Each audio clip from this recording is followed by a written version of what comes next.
Hello everyone, स्वागत है आपका हमारी एक नई वीडियो में। How are you? I hope you are all good. दोस्तों, आज की इस वीडियो में हम सीटेट के प्रीवियस ईयर क्वेश्चंस को सॉल्व करेंगे। जैसा कि आप सबको पता है कि सीटेट में previous year questions paper solve करना बहुत ज़्यादा इंपॉर्टेंट होता है। तो आज की इस वीडियो में हम सीटेट के सीडीपी पोर्शन के क्वेश्चंस को सॉल्व करेंगे। तो चलिए क्वेश्चंस की तरफ बढ़ते हैं और देखते हैं किस किस तरह के क्वेश्चन पूछे जाते हैं सीडीपी के पोर्शन से। ये रहा हमारा पहला क्वेश्चन को हम अच्छे से पढ़ लेते हैं पहले, क्योंकि सीटेट में लैंग्वेज बहुत ज़्यादा लेंदी पूछे जाते हैं, तो क्वेश्चंस को पहले समझना बहुत ज़्यादा इंपॉर्टेंट होता है। ये रहा हमारा पहला क्वेश्चन। अनुवांशिकता और पर्यावरण की भूमिका के बारे में निम्नलिखित में से कौन सा कथन सत्य है? ठीक है, statement is true about the role of heredity and environment के बारे में। तो ऑप्शन देख लेते हैं। विकास के कुछ पहलू अनुवांशिकता और कुछ अन्य पर्यावरण से अधिक प्रभावित होते हैं। तो बिल्कुल सही, अनुवांशिकता और पर्यावरण से डेवलपमेंट के जो पहलू होते हैं वो उन पर प्रभाव पड़ता है। सेकंड, सीखने और प्रदर्शन करने की एक बच्चे की क्षमता जीनों द्वारा पूरी तरह से निर्धारित होती है। बिल्कुल नहीं, पहले से निर्धारित नहीं होती है, कुछ पहले से निर्धारित होती हैं और जो उसके बाद जो बच्चे इन्वायरमेंट में अपने पर्यावरण में आसपास से जो चीज़ें अचीव करते हैं उस हिसाब से उनका विकास होता है।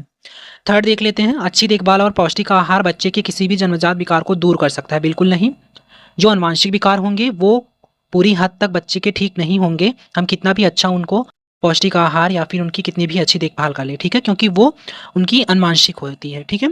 और चौथा, पर्यावरण केवल बच्चों के भाषा विकास की महत्वपूर्ण भूमिका निभाता है। तो ये भी गलत, तो सही ऑप्शन हमारा फर्स्ट हो जाएगा। ठीक है।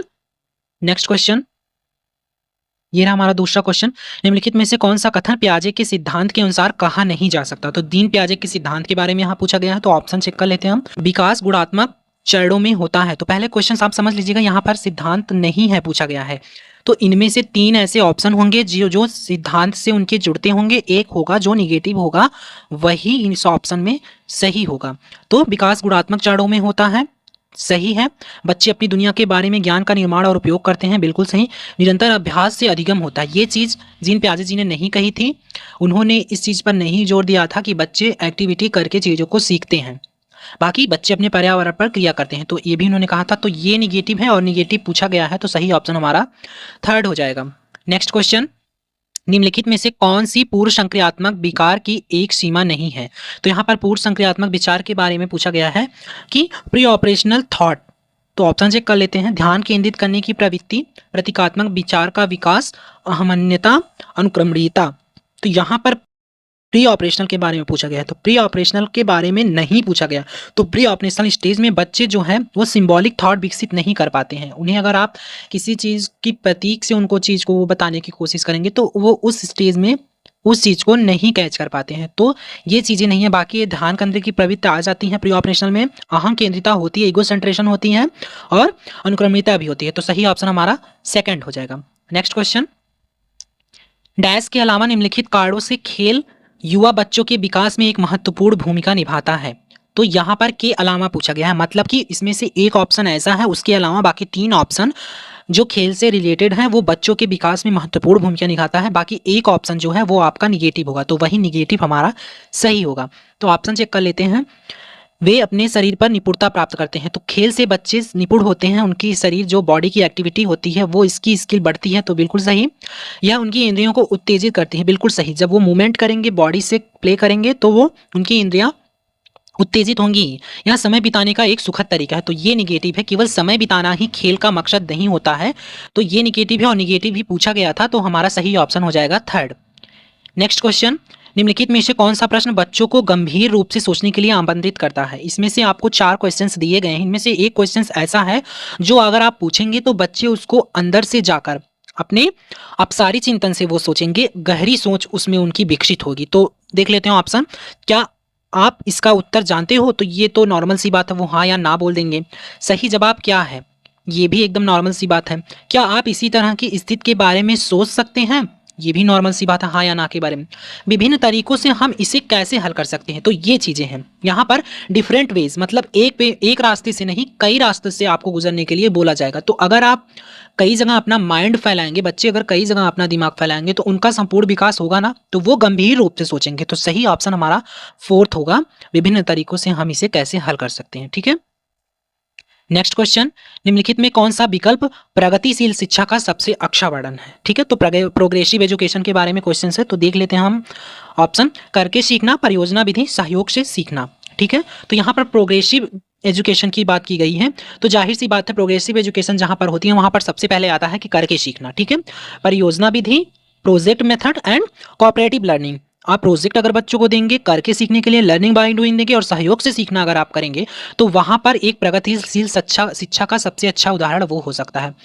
इसी मेथड से, इन्हीं सब मेथड से बच्चों की जो शिक्षा है वो एक प्रगतिशील रास्ते पर चलती है। ठीक है, तो बाकी ऑप्शन हम देखेंगे नहीं क्योंकि बाकी निगेटिव है तीनों, तो सही ऑप्शन हमारा पहला हो जाएगा। नेक्स्ट क्वेश्चन, प्रगतिशील शिक्षा के बारे में निम्नलिखित में से कौन सा कथन बताता है शिक्षा स्वयं ही जीवन है। ठीक है, तो यहाँ पर फिर से प्रोग्रेसिव एजुकेशन के बारे में बात की गई है कि कौन सा कथन हमको बताएगा कि शिक्षा स्वयं ही जीवन है।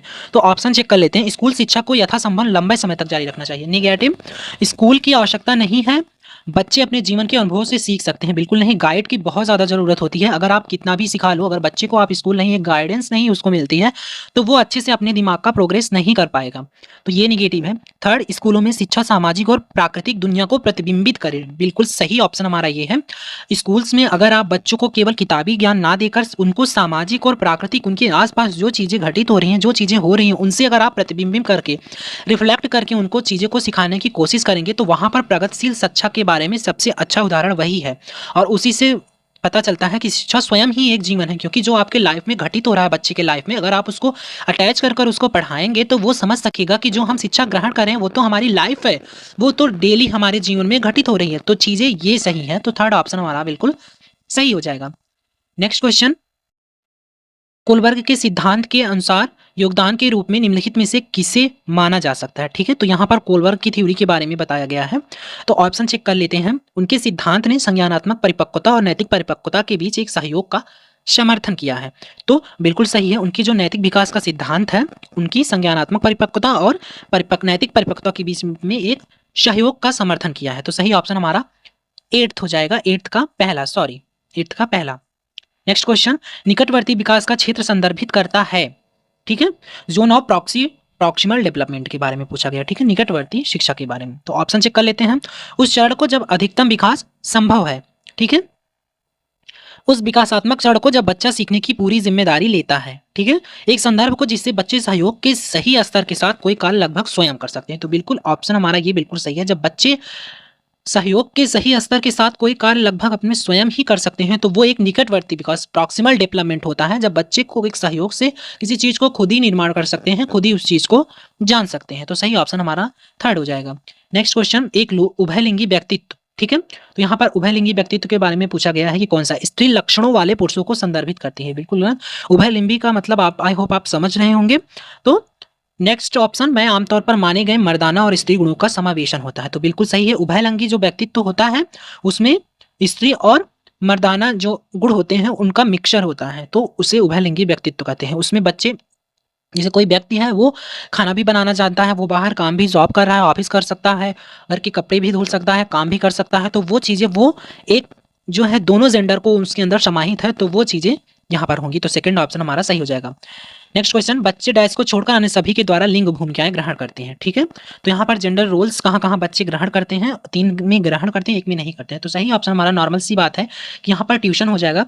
ट्यूशन में बच्चे जो लिंग रोल वो ग्रहण नहीं करते हैं, क्योंकि उनको समायोजन की तरह से बैठाया जाता है, पढ़ाया जाता है एक तरीके से, तो वहाँ पर उनको जेंडर रोल वो इक्वायर नहीं कर पाते हैं। बाकी तीनों जगह पे वो जेंडर रोल इक्वायर करते हैं। ठीक है, नेक्स्ट क्वेश्चन, मानकीकृत परीक्षणों की आलोचना में से एक यह है कि, ठीक है, तो यहाँ पर पूछा गया है कि मानकीकृत स्टैंडर्डाइजेशन टेस्ट के बारे में। ठीक है, ऑप्शन देख लेते हैं। वे मुख्य रूप से मुख्य धारा की संस्कृति का प्रतिनिधित्व करते हैं और इसलिए पक्षपाती हैं। ठीक है, तो बिल्कुल ये सही ऑप्शन में लग रहा है, लेकिन हम और ऑप्शन चेक कर लेते हैं। उनकी भाषा को समझना मुश्किल है, परीक्षण बड़ी आबादी पर लागू नहीं किया जा सकता है, वे बच्चे की क्षमताओं की स्पष्ट तस्वीर नहीं देते हैं। ठीक है, तो जैसा कि हमने बताया कि ये ऑप्शन हमें सही लग रहा था, वे मुख्य रूप से मुख्य धारा की संस्कृति का प्रतिनिधित्व करते हैं। ठीक है, तो सही ऑप्शन हमारा ये हो जाएगा।